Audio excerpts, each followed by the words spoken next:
Baik,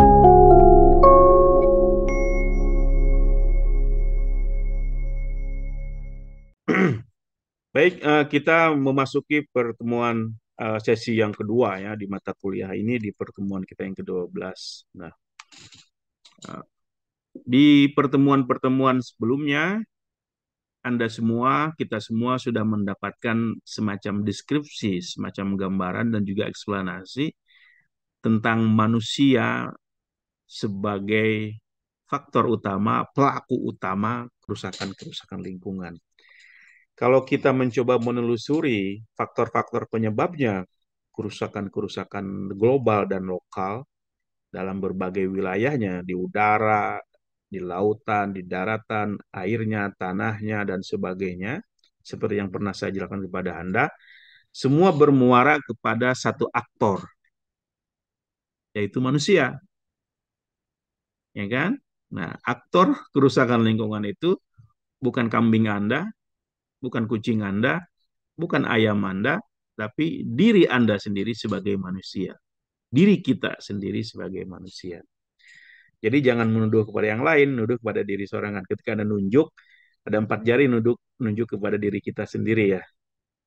Jadi kerusakan-kerusakan lingkungan itu adalah disebabkan kepada manusia itu sendiri. Manusia secara umum ya, secara global. Dan itu sudah saya jelaskan sebelumnya. Nah, itu kan. Nah, pertanyaannya adalah, sebegitu burukkah manusia sehingga kita layak menunjukkan jari dengan tegas adalah sebuah penyebab-penyebab kerusakan-kerusakan yang sangat serius di bumi ini, gitu kan? Nah, apakah manusia itu memang hanya mampu merusak alam ini, hanya mengeksploitasi untuk kepentingan dirinya sendiri? Nah, nah, itu yang akan kita bahas melalui pertanyaan ini. Nah, di sini, di pertemuan ini, kita akan melihat sisi lain dari manusia. Ternyata di samping gambaran manusia sebagai perusak alam, sebagai exploiter, orang yang melakukan pihak yang melakukan eksploitasi lingkungan alam sekitar bumi ini untuk kepentingan-kepentingan manusia, ternyata kita bisa melihat ada sisi lain dari manusia, yaitu justru mereka sebaliknya adalah sebagai yang ingin menjaga lingkungan, ingin menjaga lingkup alam bumi ini. Mereka menahan diri atau tidak ingin melakukan kerusakan-kerusakan alam. Mereka ada keinginan untuk memperbaiki yang sudah dirusak itu, atau tidak melakukan kerusakan baru kalau itu belum rusak. Nah, di sini kita melihat dua sisi manusia, sisi baik, sisi buruk, gitu kan? Ada sisi setannya, ada sisi malaikatnya dalam bahasa agama kita. Nah, begitulah manusia. Bahwa kalau kita bicara manusia, manusia itu tidak bisa kita cap hanya warna hitam, buruk KB. Tapi kita juga tidak bisa melihat manusia itu putih semua seperti malaikat. Ya kan? Ternyata manusia itu ada dua warna. Ada warna putih, ada warna hitam. Ada warna jurig, warna setan, warna malaikat. Ya, begitu. Ini dua hal ini selalu berperang, bertarung antara sisi baik dan sisi buruk manusia itu. Dan ajaran agama kita mengajarkan itu. Ada sisi setan, ada sisi malaikat dalam diri manusia. Maksud diri kita. Nah, nanti siapa yang akan menang dalam pertarungan itu? Itu tergantung kepada diri Anda. Mungkin yang menang pada diri Anda adalah setannya. Anda menjadi orang buruk. Tapi kalau Anda yang menang diri Anda sisi malaikatnya, sisi baiknya, maka Anda menjadi orang yang baik. Nah, begitu juga dalam konteks isu-isu lingkungan, begitu. Selalu bertarung orang-orang yang menjadi perusak alam, dan kemudian berhadapan dengan orang-orang yang ingin menjaga alam dan sebaliknya, ya seperti itu. Dan pertarungan itu selalu dan terus terjadi sekarang dan nanti ke depan. Kita nggak tahu ujungnya siapa yang menang, nggak tahu. Kita nggak tahu masa depan. Jadi Anda mungkin akan bertanya siapa yang akan menang, nggak tahu. Nah, tetapi yang kita dalam konteks kita hari ini adalah bagaimana kita untuk selalu menjadi manusia yang punya mempertahankan sisi baiknya itu, sisi malaikatnya yang selalu ingin menjaga lingkungan dan menahan dan mensupres, menahan, menekan ke bawah sisi setannya yang ingin merusak alam dan merusak bumi ini. Ya, oke. Nah itu ya dari segi filosofis teologisnya ya. Nah, dalam kesempatan ini saya ingin menjelaskan kepada Anda sisi lain dari manusia yang ingin atau punya keinginan, punya niat dan sudah melakukannya untuk menjaga dan melihara alam ini sebagai antitesa terhadap orang-orang atau kelompok orang tertentu, manusia tertentu yang merusak lingkungan atau alam ini. Oke. Pertanyaannya, dalam bentuk apa sisi baik manusia ini dalam menjaga dan melingkungan ini? Apa bentuknya? Apa wujudnya? Siapa saja mereka itu? Ya. Oke. Inilah yang ingin saya sampaikan kepada Anda semua. Ya. Supaya Anda paham, saya akan share screen kepada Anda semua ya.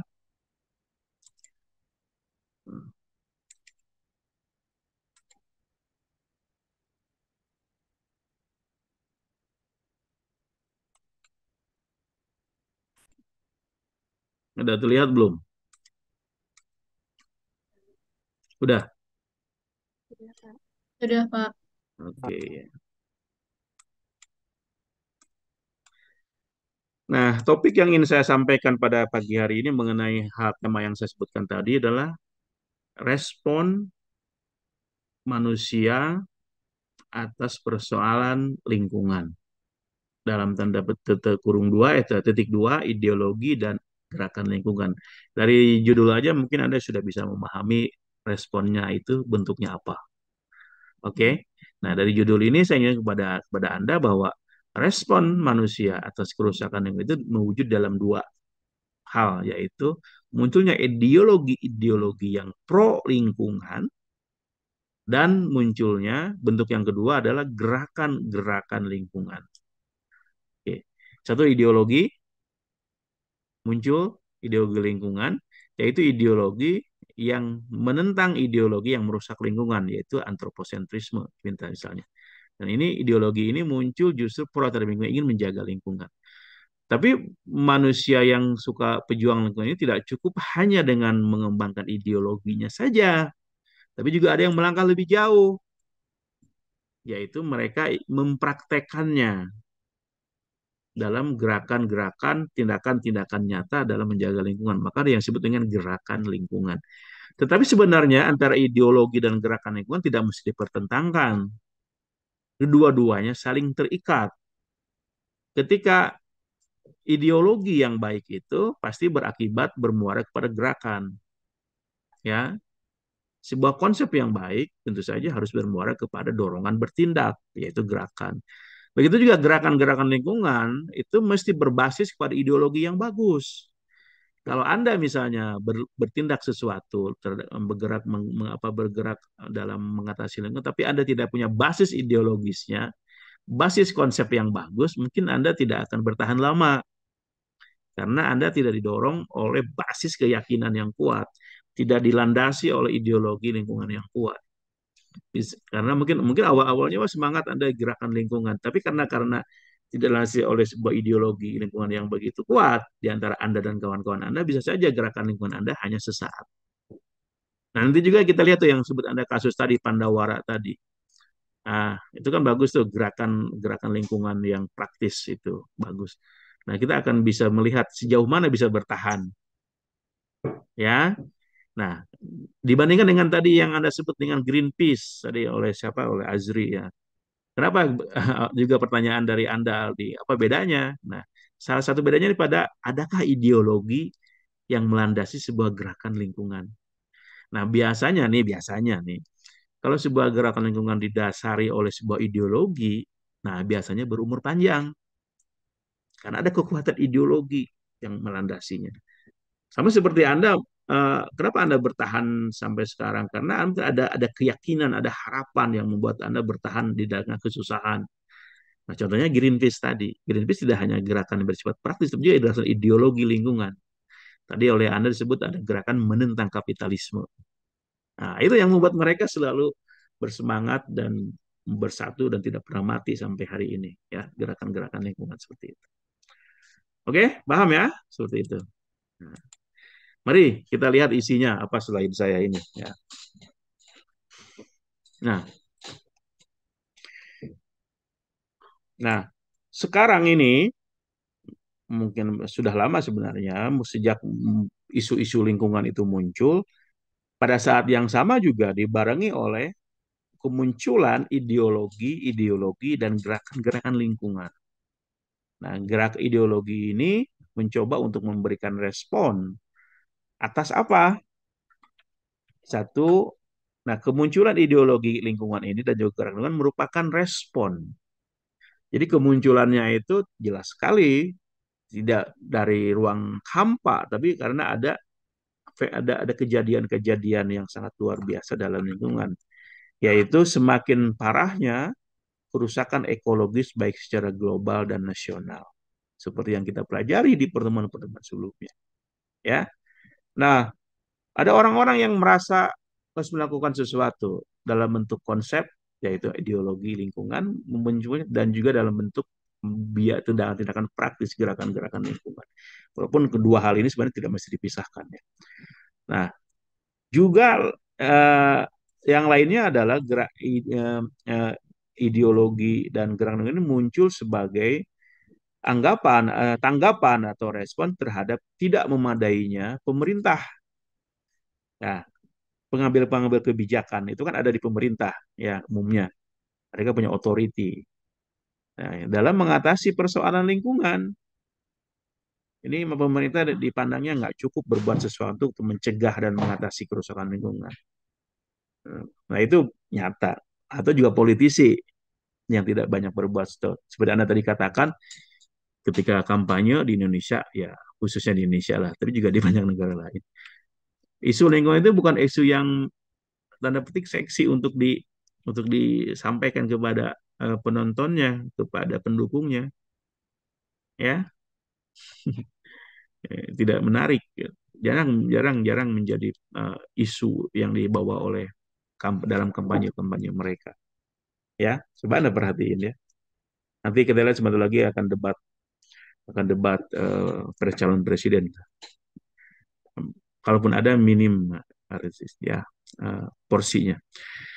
Dan yang ketiga, itu kemunculan ideologi dan gerakan lingkungan merupakan respon atas ideologi yang dominan sekarang ini dalam hal yang dipegang oleh manusia modern dalam menghadapi lingkungan atau alam dan manusia, yaitu ideologi antroposentrisme. Anda sudah tahu ya, sebuah ideologi yang meyakini bahwa manusia ini, bahwa antropo, manusia itu adalah menjadi sentral dalam kehidupan dunia ini. Karena itu manusia merasa dirinya berhak melakukan apa saja terhadap lingkungan ini untuk kepentingan mereka, termasuk mengeksploitasi secara berlebihan isi alam untuk kepentingan manusia dan melupakan kebutuhan di masa depan ya. Oke, nah ini ya, Anda pahami dengan baik. Sekarang pertanyaannya, oke, tadi saya sebutkan responnya adalah berupa munculnya ideologi-ideologi lingkungan. Apa saja ideologi-ideologi tadi? Nah, ideologi ini tentu adalah ideologi yang bertentangan dengan ideologi antroposentrisme, yaitu ideologi-ideologi yang ingin memberikan alternatif pemikiran terhadap bagaimana manusia sebenarnya bersikap terhadap lingkungan atau alam. Oke, nah tentu saja ini merupakan antitesa terhadap antroposentrisme. Apa saja ideologinya? Anu kahiji disebut biosentrisme, biocentrism. Nah, supaya Anda paham, coba Anda perhatiin ini kata ini, istilah ini. Biocentrism. Ada dua kata, tiga. Bio, dari bio. Kemudian center, ism, yang ketiga. Di Indonesia di biocentrisme. Nah, oke, bio itu artinya merefer kepada makhluk hidup. Ya, oke, kepada makhluk hidup. Center pusat, and isme. Jadi paham yang menganggap yang mesti kita perhatikan itu adalah makhluk hidup, bukan cuma alam. Nah, Anda ini di mana letak perlawanannya terhadap antroposentrisme? Antroposentrisme berpendapat kan begini, kita ini manusia merupakan pusat alam ini, maka kita berhak mengeksploitasi, mengatur, memanfaatkan semua yang ada di bumi ini, manusia, binatang-binatang lainnya, alamnya dan sebagainya dan sebagainya dan sebagainya. Nah, muncul perlawanan ideologi perlawanan menentang itu, yaitu salah satu biosentrisme. Biosentrisme berpendapat bahwa manusia itu bukan menjadi pusat gitu, bahwa kita juga harus, bahwa bukan hanya manusia dan spesiesnya yang pantas dihormati, yang pantas untuk diberi respect, pertimbangan moral, tetapi juga binatang-binatang lainnya. Artinya, Anda sebagai manusia tidak boleh menganggap diri paling hebat karena Anda juga binatang bio. Anda juga mesti respect terhadap binatang lain, dan binatang-binatang lain juga mesti kita perhatikan. Jangan dieksploitasi oleh kita karena menganggap kita sebagai manusia yang paling kuat, manusia yang berhak dalam antropocentrisme.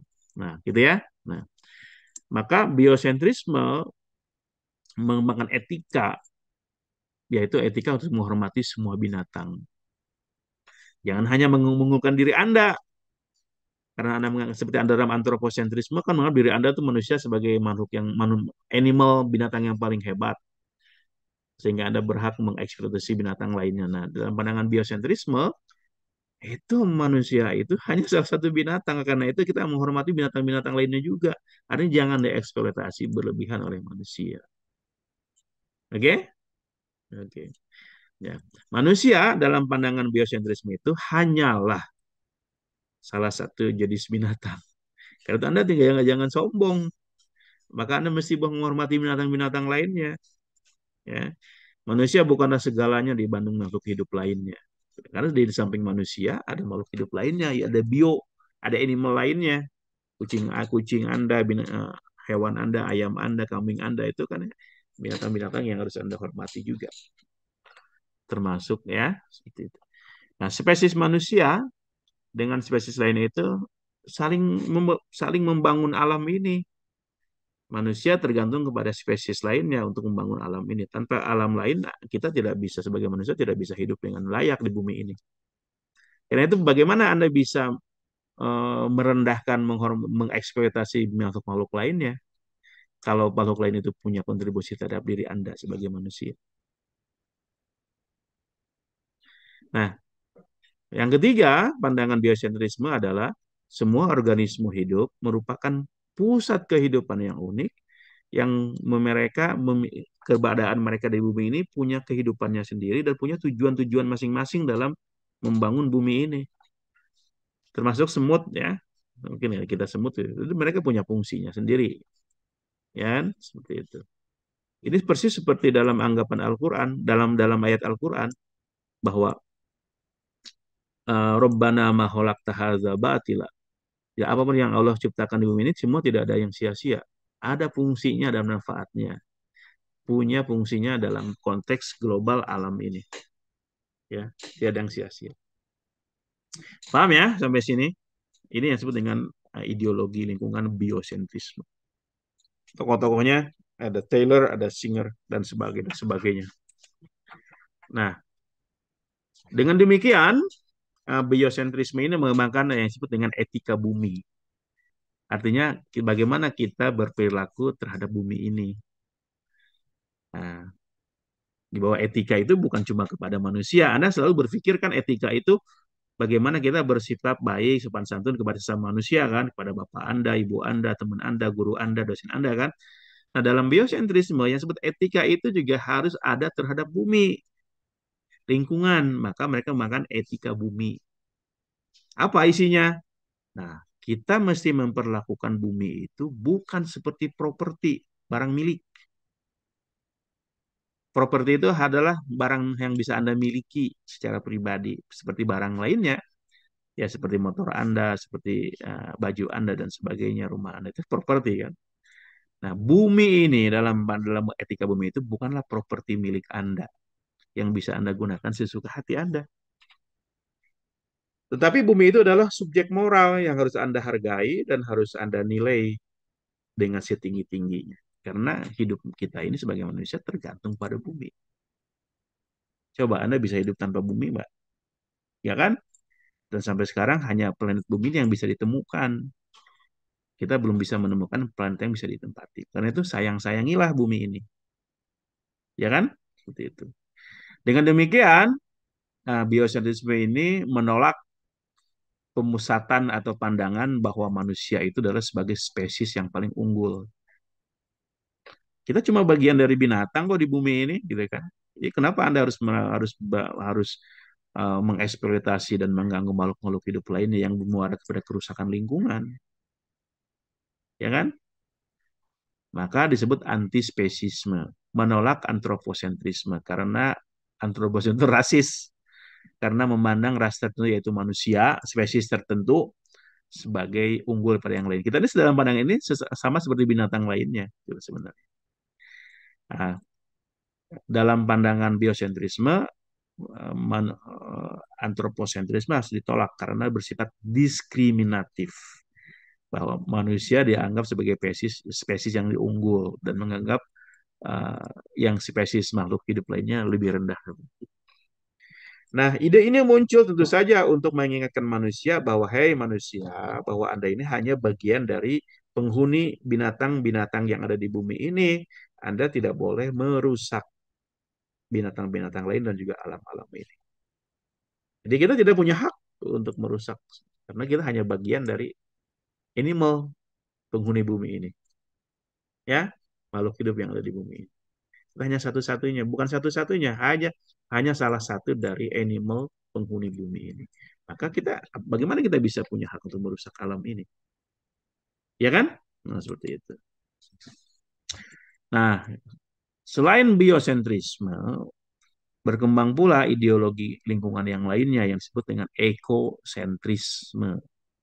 Ecocentrism. Eco dari ekologi, dari center, dan ism, yaitu sebuah paham ideologi lingkungan yang menganggap bahwa yang harus kita hormati bukan cuma binatang atau makhluk hidup sesama manusia, tetapi juga semua yang ada di bumi ini, mau hidup atau mati, mau benda mati, benda hidup, mau binatang, mau hewan, mau tumbuhan, semua yang ada di ekosistem kita harus kita hormati. Makanya namanya ekologi, ekosentrisme. Maka dalam istilahnya disebut deep ecology. Jadi ekologi dalam. Maksudnya bahwa paham ini berpendapat bahwa yang mesti kita hormati bukan cuma sesama manusia, ya, tapi juga semua yang ada di bumi ini, mau manusia dan mana manusia, mau hidup tidak hidup, ya.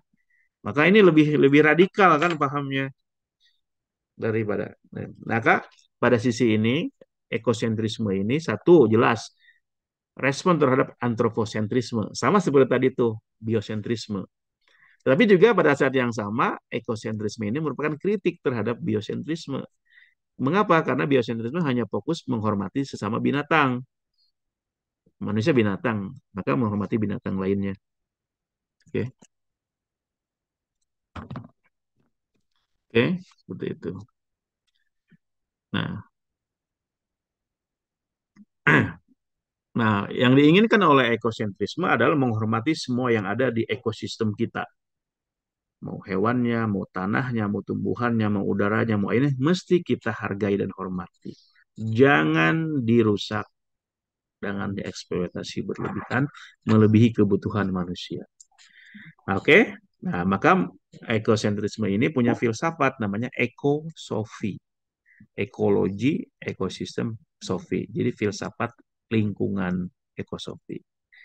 Humankind, pandangan filsafat ini adalah manusia itu humankind as an integral part of its environment.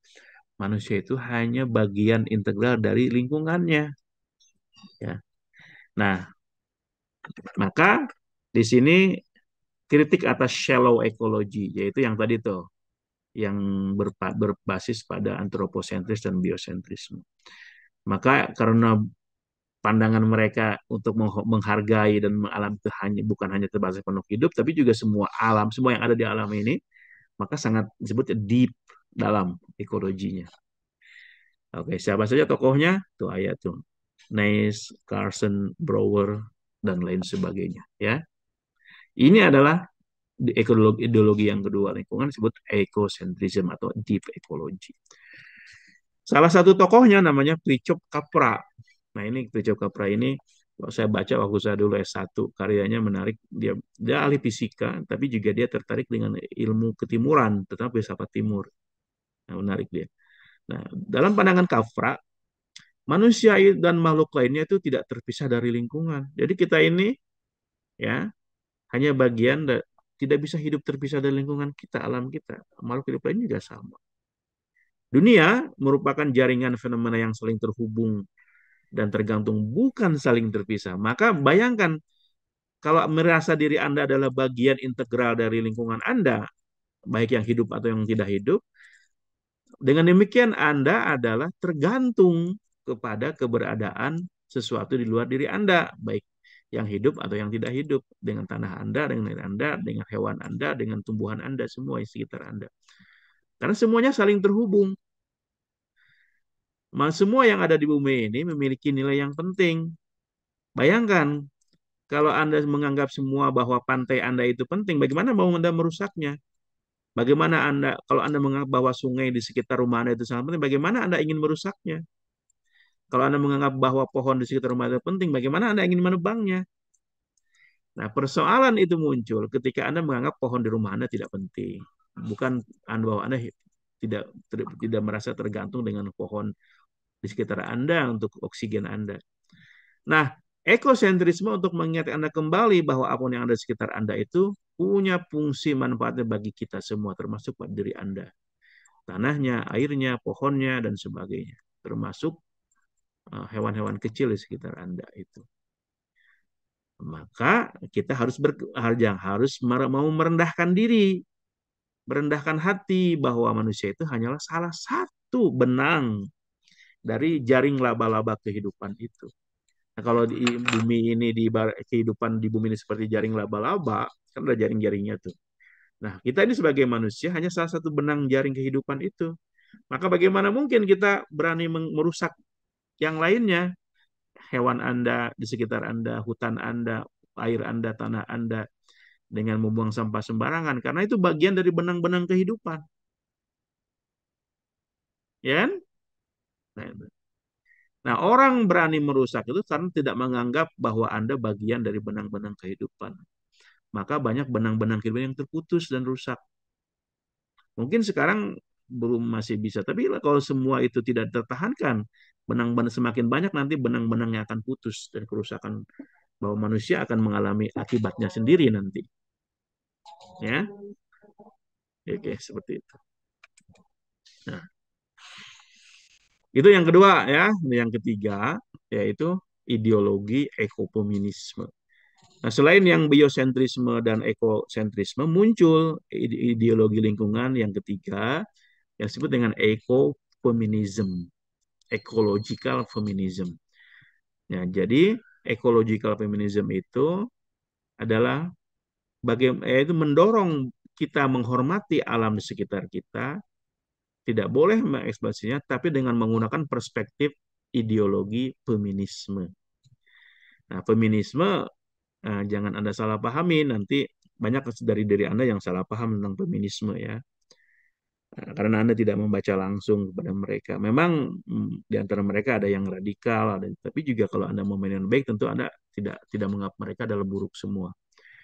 Apalagi Anda tidak salah paham tentang kata gender ya. Banyak orang yang tidak mengerti gender, tidak bisa membedakan antara gender dengan seks. Oke, dengan jenis kelamin ya. Anda harus paham itu. Tapi bukan di sini saya jelasin kepada Anda. Nah, ecological feminism itu adalah feminisme yang peduli terhadap lingkungan. Jadi orang-orang feminis yang menggunakan ideologi feminis mereka untuk ikut merespon terhadap kerusakan lingkungan. Maka perspektif mereka dalam merespon kerusakan itu adalah perspektif feminis. Nah, apa maksudnya? Contohnya begini. Dalam pandangan mereka, kerusakan-kerusakan alam yang ada di bumi ini karena memang begitu kuatnya paham androsentrisme. Nah, androsentrisme apa tuh? Andro itu lelaki. Maka kalau Anda yang namanya Andra atau Andri itu lelaki artinya itu teh. Siapa nama Anda? Lelaki. Nah, seperti itu. Seperti ini, ada yang lelaki di sini. Siapa nama Anda? Nama saya Pria. Nah, itu benar dia nama-nama jenis kelaminnya. Sama seperti nama Andri itu. Nama saya Andri, Andri laki gitu. Ah, ah, Sebuah ideologi yang mengunggulkan kelelakian, lelaki disebut androsentrisme. Karena mengunggulkan lelaki, maka mereka merendahkan perempuan. Feminis, feminin, ya. Nah, oke. Nah, ada seperti itu kan. Nah, ini dominan di mana-mana termasuk dari kita. Coba dalam masyarakat kita, pasti ada masyarakat yang menganggap pria lebih unggul pada perempuan kan. Nah, keunggulan merasa diri yang paling unggul yang sekarang mendominasi sistem ekonomi dunia, para pemerintah dan sebagainya, sehingga mereka karena merasa jadi ideologi bahwa pria yang lelaki itu unggul di perempuan itu mereka terapkan ketika mereka berhadapan dengan alam, ya kan? Dengan namanya dominasi patriarki atau maskulinitas di atas femininitas. Lelaki kan inginnya menguasai, ya kan? Orang andro itu ingin menguasai. Nah, itu diwujudkan dengan menguasai alam, hanya ingin mementingkan diri sendiri. Sementara perempuan sebaliknya, perempuan ini kan, yang mereka sebenarnya kasih sayang, kelembutan dan sebagainya.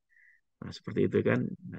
Nah, sekarang dalam pandangan ecological feminism yang salah satu penyebab kerusakan itu karena begitu dominannya androcentrisme ini dalam berbagai kehidupan, baik di bisnis, baik di pemerintah, yaitu keinginan untuk selalu menguasai dan merusak. Bukan cinta dan sayang yang dikembangkan kepada alam ini, tapi virus merusak dan mengeksploitasi. Siapa tokoh-tokoh ideologi ecological feminism ini? Ada Warren, Saleh, dan sebagainya. Jadi, nah ini lagi-lagi kuat ecological feminism ini basisnya adalah kritik terhadap kapitalisme. Saya sebutkan ini karena kapitalisme ini didominasi oleh androcentrisme tadi, ingin menguasai, merusak dan sebagainya. Ya kan? Kapitalis jelas dong, yang cari untung sebanyak-banyak dan modal sedikit, itu kan? Private ownership dan profit itu seperti saya jelaskan di minggu sebelumnya. Nah, kapitalisme itu semangatnya adalah semangat kelelakian, ingin menguasai, mengeksploitasi. Sementara semangat feminitas ini menyayangi, menjaga, merawat itu nggak ada. Oke, seperti itu. Nah, kata Ariel Saleh itu, ekofeminisme adalah perkembangan yang selanjut dari dalam pemikiran feminisme yang menyatakan bahwa krisis lingkungan global adalah hasil dari kebudayaan patriarki. Kebudayaan yang menganggap bapak itu, laki-laki itu menjadi nilai-nilainya harus dikembangkan. Nilai menguasai, nilai menjarah, nilai merusak, ingin selalu dominan. Nah, itu namanya nilai-nilai patriarki androsentrisme. Ya, sementara nilai-nilai feminitas menyayangi, merawat, menjaga kurang dan sangat tidak diperhatikan oleh dunia sekarang ini. Maka akibatnya orang yang punya kekuasaan, pemerintah, bisnis, kapitalis dan sebagainya terlibat dalam kerusakan-kerusakan alam ini. Oke? Itu ya, itu namanya ekofeminism. Nah, tokoh lainnya misalnya ada Vandana Silva dan Maria Mais. Mereka bilang dalam struktur yang ada saat ini, secara inherent terdapat ketidakadilan karena struktur yang ada, memungkinkan negara-negara utara, itu negara-negara maju, Barat, Eropa, dan Amerika, mendominasi negara-negara selatan. Itu kan? Salah satu karakter androcentrisme atau ketika dia ingin menguasai. Maka Amerika selalu ingin menjadi orang yang terkuat kan, negara terkuat. Ingin menguasai negara-negara lain. Itu. Dalam konteks alam, ingin menguasai alam. Bukan menyayangi alam, tapi menguasai. Maka ada gap tuh negara barat, negara-negara selatan, negara-negara utara yang maju terhadap negara-negara selatan yang belum maju. Jadi semangatnya dominan. Ini yang menyebabkan terjadinya kerusakan-kerusakan alam ini. Laki-laki mendominasi perempuan dan semakin banyak seperti diibaratkan seperti laki-laki yang selalu ingin mendominasi perempuan. Perempuan ini simbol dari merawat, menjaga dan sebagainya. Dan semakin banyak penjarahan terhadap sumber daya alam. Maka semakin terjadi ketimpangan dalam distribusi ekonomi dan penguasaan alam. Ya, seperti jadi sekarang ini. Jadi negara-negara maju selalu ingin mendominasi negara-negara berkembang dan miskin. Oke, orang hanya mencari keuntungan. menguasai, dan mereka melupakan sisi lainnya, keinginan untuk sisi feminin alam ini, yaitu merawat, menjaga, dan sebagainya. Bagaimana solusi yang ditawarkan oleh ekofeminisme? Semua orang dalam pandangan ekofeminisme itu, baik laki dan perempuan ya, partai politik, pemerintah dan sebagainya, harus menumbuhkan sifat-sifat feminin yang selama ini kita abaikan. Yaitu apa? Nilai-nilai feminin itu peduli terhadap alam, tidak mementingkan diri sendiri, simpatik terhadap orang lain, ingin merawat alam, menjaga alam, bukan sebaliknya menguasai, mendominasi, merusak. Nah, sifat-sifat ini kalau dikembangkan dalam dunia bisnis, dalam oleh pemerintah dan politisi, ini akan diharapkan bisa mengurangi atau mencegah terjadi lebih parahnya lagi kerusakan lingkungan. Bayangkan bagaimana Anda bisa ketika menjadi politisi kalau muncul sifat sayang Anda terhadap alam. Nah, kata sifat feminin ini bukan berarti harus dimiliki oleh perempuan ya, maksudnya, tapi juga dimiliki oleh siapa, laki atau perempuan. Ya, karena ini adalah sifat, bukan jenis kelamin. Ya, sifat.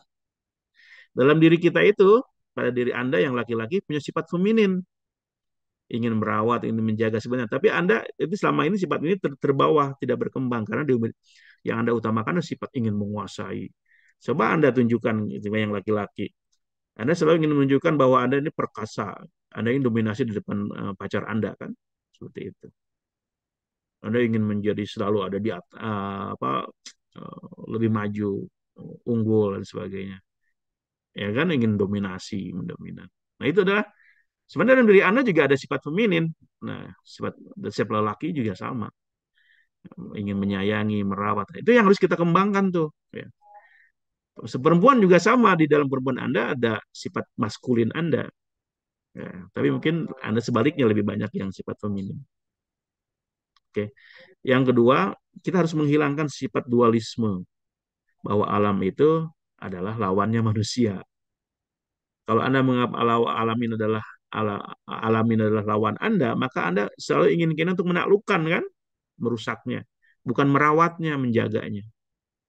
Sama seperti Anda kalau menganggap perempuan yang lelaki menganggap perempuan adalah lawan Anda sering ingin mendominasi perempuan, menguasainya. Tapi kalau Anda menganggap perempuan adalah setara dengan diri Anda, mitra Anda, tentu Anda akan mengembangkan sifat sayang dan merawat perempuan itu. Sama juga perempuan juga begitu. Jangan menganggap lelaki itu adalah, kalau Anda menganggap lelaki itu adalah lawan Anda, ada keinginan untuk mendominasinya. Jadi sikap Anda terhadap perempuan yang laki-laki itu nanti akan terrefleksi bagaimana sikap Anda terhadap alam sekitar Anda. Inilah, oke. Okay.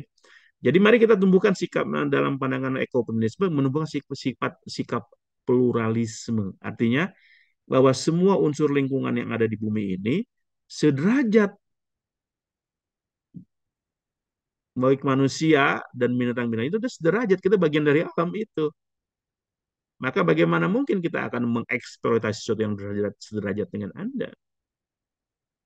Dan masing-masing bagian makhluk hidup yang ada di bumi ini dan yang tidak hidup juga memiliki kontribusi penting bagi bumi dan lingkungan kita, bagi kehidupan kita semua.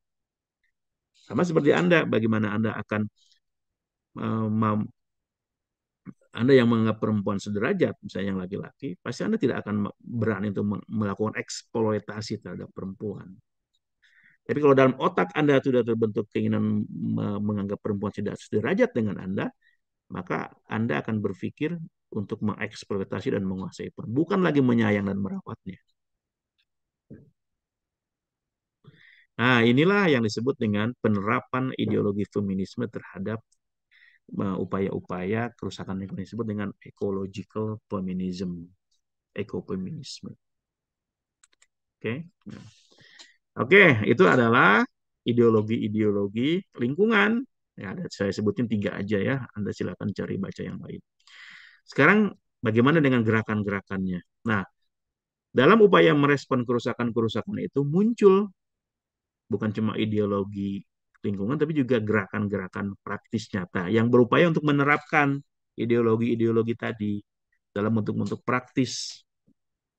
Ya, seperti itu. Jadi maka karena itu sebaiknya kita tidak mendikotomikan antara ideologi lingkungan dan gerakan lingkungan. Sama-sama saling berpengaruh. saling terkait. Nah, mari kita lihat organisasi lingkungan secara di level internasional itu banyak ya kalau Anda mau baca. Di lembaga pemerintah itu masing-masing punya tuh. Di negara kita ada Kementerian Lingkungan, ya kan? Minimal secara formal pemerintah punya. Setiap pemerintah ada. Di PBB ada tuh UN Environmental Program. Ditambah lagi lembaga-lembaga swadaya masyarakat, non-governmental organization atau NGO. Banyak tuh. Ada Friends of the Earth International, ada di 74 negara. Greenpeace yang Anda sebut tadi oleh Azri itu beroperasi di 39 negara, pusatnya di Amsterdam. Di Indonesia ada cabang-cabangnya. World Wide Wide Fund WWF, nah di Indonesia juga ada tuh ya. Rainforest Alliance ada di 60 negara. Nah, ini adalah lembaga gerakan-gerakan lingkungan yang bergerak secara internasional. Masuk yang tadi Greenpeace ya. Nah, Greenpeace ini mereka punya kapal ya Greenpeace. Mereka berani tuh menabrakkan kapalnya ke tanker-tanker pembawa apa minyak gitu di tengah lautan. Oke. Nah, ini kalau Anda mau lihat logo Greenpeace seperti ini ya. Oke. Nah, maka harus kenal nih di mana kulit logo ini. Jangan sampai Anda tidak hafal. Naon ditanya Greenpeace teh naon gitu. Ngerakeun namun tidak tahu ya. Nah, di Indonesia bagaimana? Apakah ada gerakan-gerakan lingkungan? Ada banyak. Baik yang tadi bagian cabang dari internasional ataupun memang produksi lokal kita sendiri. Nah, ada lembaga lingkungan, gerakan lingkungan di Indonesia yang mereka khusus di Indonesia misalnya menyelamatkan tadi tuh seperti Anda bilang tadi binatang-binatang yang terancam. Nah, ada orang utan di Indonesia terancam tuh habitatnya karena di apa itu tempat tinggalnya dijadiin lahan sawit ya, bon sawit. Contohnya ada Borneo Orangutan Survival Foundation. Ini justru yang bikinnya orang-orang luar negeri itu. Oke. Di mereka ada di Kalimantan Tengah. Adanya saya pernah ke sana jadi Nyaru Menteng namanya di dalam hutan sebuah komplek mereka merawat orang-orang hutan baik yang terlantar karena mereka lari dari wilayahnya habitatnya karena lahannya habis atau karena yang diserahkan oleh masyarakat yang dipelihara oleh masyarakat lalu diberikan kepada lembaga untuk dirawat nanti kemudian dirawat di dilepas liar ya kalau yang sudah bisa itu di Kalimantan yang di Kalimantan Timur di daerah Samboja itu. Oke. Nah ini yang tadi di Nyaru Menteng itu di Kalimantan Tengah ini adalah gerakan lingkungan untuk penyelamatan lingkungan khususnya orang hutan ya. Jadi BOS BOS itu tadi itu Borneo Orang Hutan Survival Nyaru Menteng proyek reintroduksi orang hutan ke dalam hutan. Maksudnya mengembalikan mereka ke habitat aslinya. Nah, Anda perlihat gambar ini? Siapa yang mau jadi perawat bayi orang hutan? Ada di antara Anda? Hmm? Kalau gajinya cocok boleh. Nah, tadi di Jarum Menteng itu ada perawatnya. Bayi-bayi orang hutan itu kan banyak yang diambil tuh. Jadi masyarakat itu baik untuk mereka hanya kepentingan diri sendiri atau bahkan dijual, mereka ngambilin anak-anak bayi utang-utan seperti itu. Anda tahu nggak untuk bisa mengambil anak bayi itu apa yang mereka lakukan?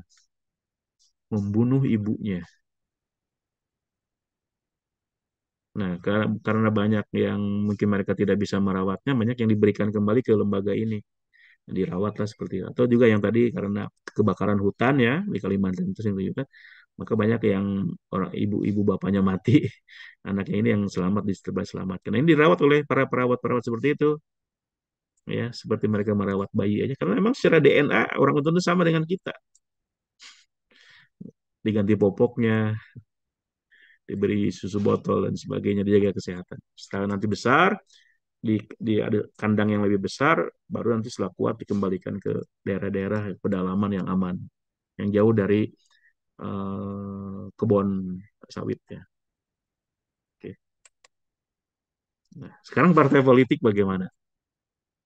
Tadi kan kita selalu melihat bahwa partai politik itu selalu kurang perhatian terhadap lingkungan. Tapi apakah ada benar-benar semua partai tidak peduli? Nah, ternyata seperti saya katakan tadi manusia itu tidak buruk semua, tidak setan semua, ada juga malaikatnya gitu kan. Atau perpaduan. Maka manusia itu perpaduan antara setan dan malaikat sebenarnya. Tapi nanti kita melihat mana yang unggul dalam diri manusia. Ternyata ada partai politik juga yang pro lingkungan. Nah, sayangnya yang berkembang ini tidak ada di Indonesia. Ini kesempatan Anda nih nanti bikin partai politik namanya Partai Hijau. Partai yang peduli terhadap lingkungan di negara-negara barat khususnya Amerika Eropa namanya Green Party. Green itu merefer kepada lingkungan, hijau partai-partai, ya, partai hijau. Nah, partai ini punya kepedulian mengusung penjagaan lingkungan. Prinsip mereka adalah justru karena adalah green politics. Jadi politik mereka yang diusung adalah politik hijau. Artinya mereka berpolitik untuk menciptakan social justice, keadilan sosial, menjaga lingkungan, dan non-violence, non-kekerasan. Ya, kayaknya keren ya seperti itu kalau Anda bikin nih. Nanti kalau Anda bikin saya mau ikut jadi anggotanya ya. Oke, di Indonesia. Nah ini hanya contohnya berkembang di Australia, di New Zealand, di Inggris, Amerika. Di Indonesia mah can aya. Sok kalau Anda mau bikin ya, bikin partai hijau. Ya. Tapi kalau namanya partai hijau di Indonesia identik dengan partai Islam ya. Partai Islam sendiri nggak peduli tentang lingkungan ya. Padahal di Al-Quran nyuruh kita peduli tentang lingkungan. Benar nggak? Ya, oke. Nanti ada kalau memang bermasalah namanya partai hijau, Anda bisa ganti dengan partai lain, nama lainnya ya, yang lebih uh, mungkin boleh kita Green Party di situ.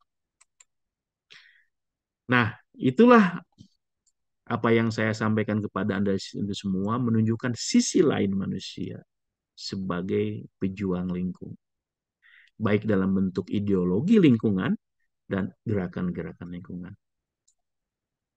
Saya kira itu, mudah-mudahan Anda paham ya. Terima kasih. Uh, Sampai ketemu di pertemuan berikutnya. Kalau Anda pertanyaan, boleh.